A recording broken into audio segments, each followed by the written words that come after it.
El Señor esté con ustedes. Y con tu espíritu. Evangelio de nuestro Señor Jesucristo según San Juan. Gloria a ti, Señor. Jesús dijo: Yo soy el buen pastor. El buen pastor da su vida por las ovejas. El asalariado, en cambio, que no es el pastor y al que no pertenecen las ovejas, cuando ve venir al lobo, las abandona y huye, y el lobo las arrebata y las dispersa. Como es asalariado, no se preocupa por las ovejas. Yo soy el buen pastor, conozco a mis ovejas y mis ovejas me conocen a mí, como el Padre me conoce a mí y yo conozco al Padre, y doy mi vida por las ovejas. Tengo además otras ovejas que no son de este corral y a las que debo también conducir. Ellas oirán mi voz, y así habrá un solo rebaño y un solo pastor.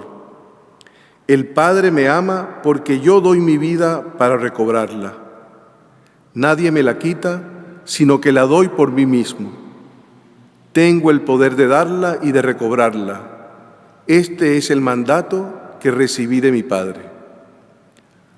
Palabra del Señor. Gloria a ti, Señor Jesús.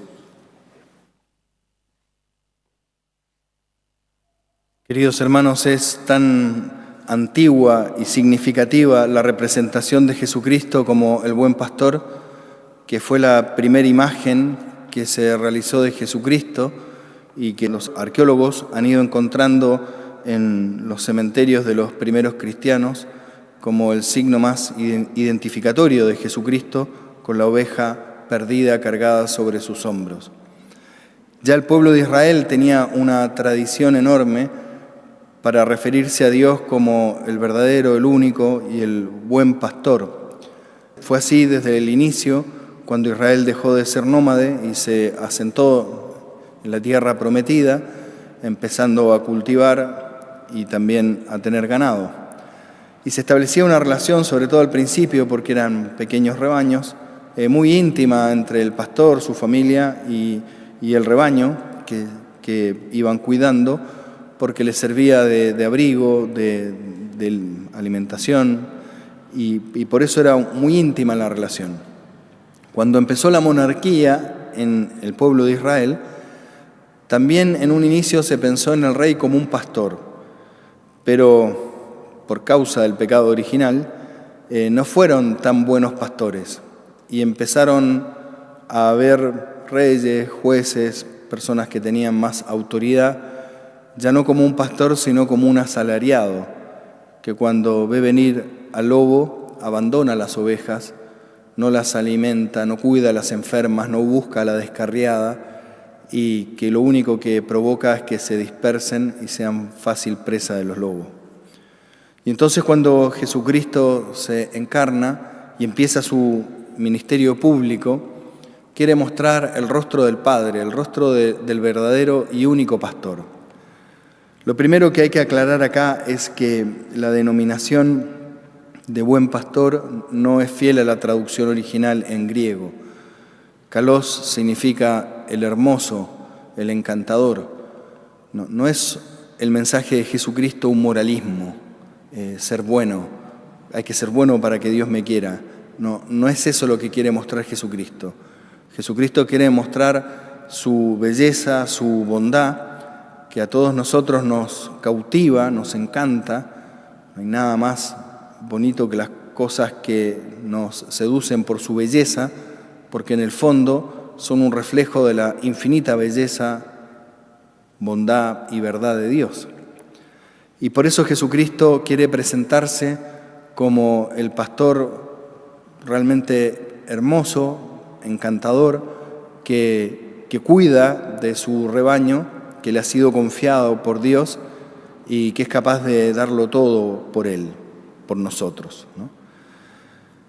3 características muestra el Evangelio de este pastor encantador, hermoso, para poder ir cautivándonos y acercándonos con confianza a Él.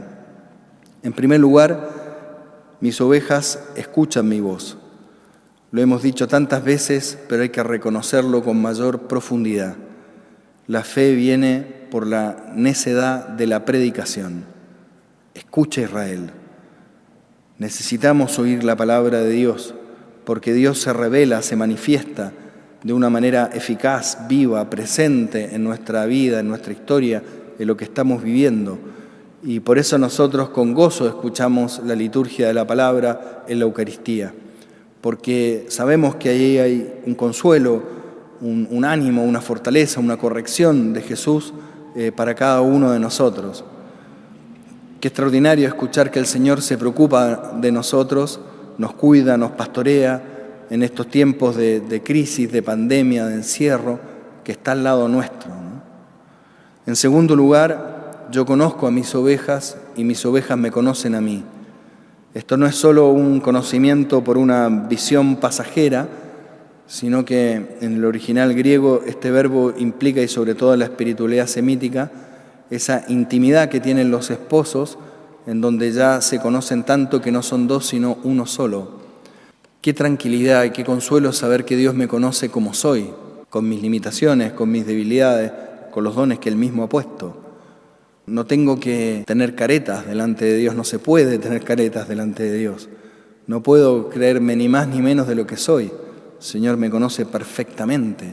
Eso es un gran consuelo, porque así y todo, con mis miserias, mis debilidades, Dios me ama entrañablemente. Es un conocimiento amoroso. Y a la vez, porque vamos escuchando su voz, porque nos sentimos realmente amados y sostenidos por Él, nosotros vamos conociendo a Jesucristo. Me pasó hace unos años atrás con un grupo de seminaristas que hoy son sacerdotes, en la montaña, llegamos a una llanura y había varios pastores con sus rebaños de ovejas, y como era un pastizal único, digamos, estaban todas las ovejas mezcladas. Y de repente uno se levanta y hace un grito y un silbido y solo lo siguen sus ovejas. Pues al rato hace lo mismo otro y solo van sus ovejas, ni una otra. Y luego un tercero y así. Le dio tanto sentido para mí este evangelio que solo se reconoce la voz del pastor y se sigue tras ella. Eso hay que pedirlo, porque hay mucho ruido, hay muchas voces, hay mucho desconcierto, hay mucha palabrería.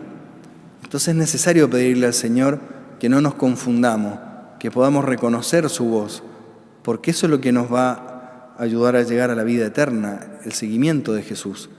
Y no confundirnos, no tomar atajos, no irnos solo, sino ir descubriendo por dónde el Señor nos quiere llevar.